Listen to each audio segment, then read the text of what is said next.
po naman magluluto tayo ng masarap at masustansyang ulam. Ngunit konti lang ang gastos. Eto, magpapaklit tayo. Yan. Meron tayong sitaw, talong, ampalaya, at meron din tayong kalabasa. Ito ang mga ricado.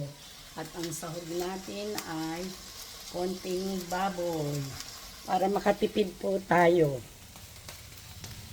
Ganyan lang po. Konti lang. Mag-aral tayong magtipid-tipid. Di po ba? Ayan, malambot na ang ating karne.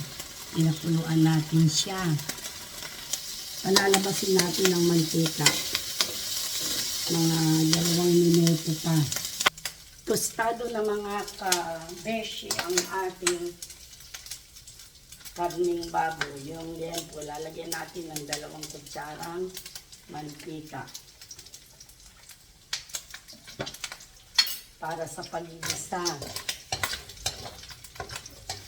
Okay. Mainit na po. Ihulog natin ang bawang, sibuyas. Itinabi muna natin yung baboy. Ay, palambutin natin ng mga 2 minuto. Mapula na ang ating bawang. Ihuhulog natin ang kamatis.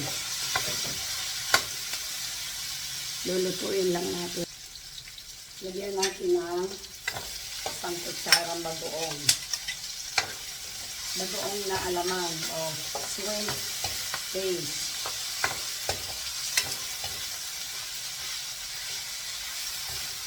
Hindi muna natin lalagyan ng asin kasi baka siya ay umalaw.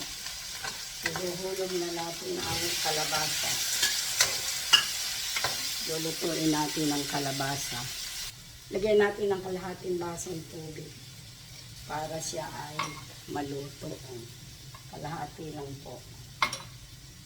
Lagyan natin ng mga 1 kutsarang oyster sauce. Yan lang po ang ating pampalasa.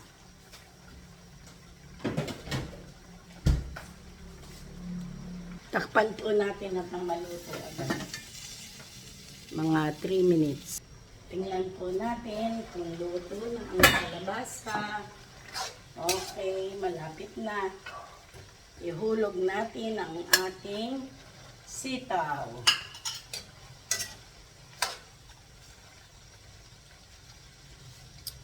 Takpan uli na. After 1 minute, ihulog na rin natin ang ampalaya,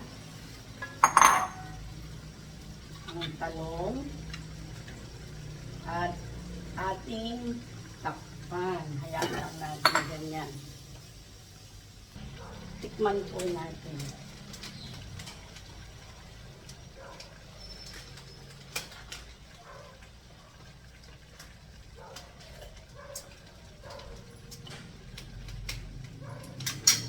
Na. Oh. Lagyan natin ang sitsarong baboy. Then, papatayin na natin ang ako.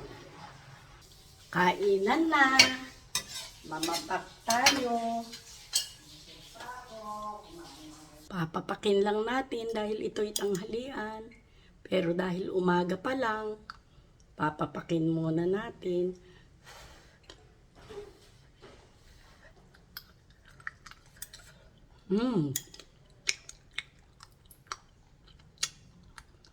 Harap.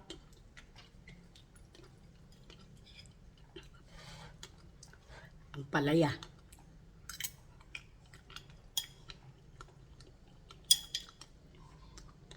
Magmimerienda tayo ng niluto nating gulay na para sa tanghalian. Kaso lalagyan natin ng kanin.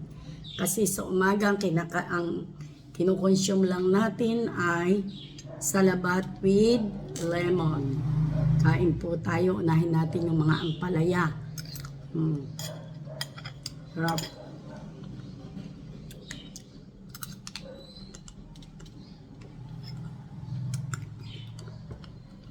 Hindi po kasi ko kumakain ng kanin sa umaga.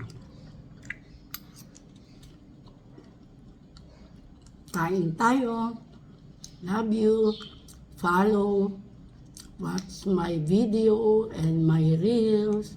At meron na po tayong YouTube channel. Bye-bye!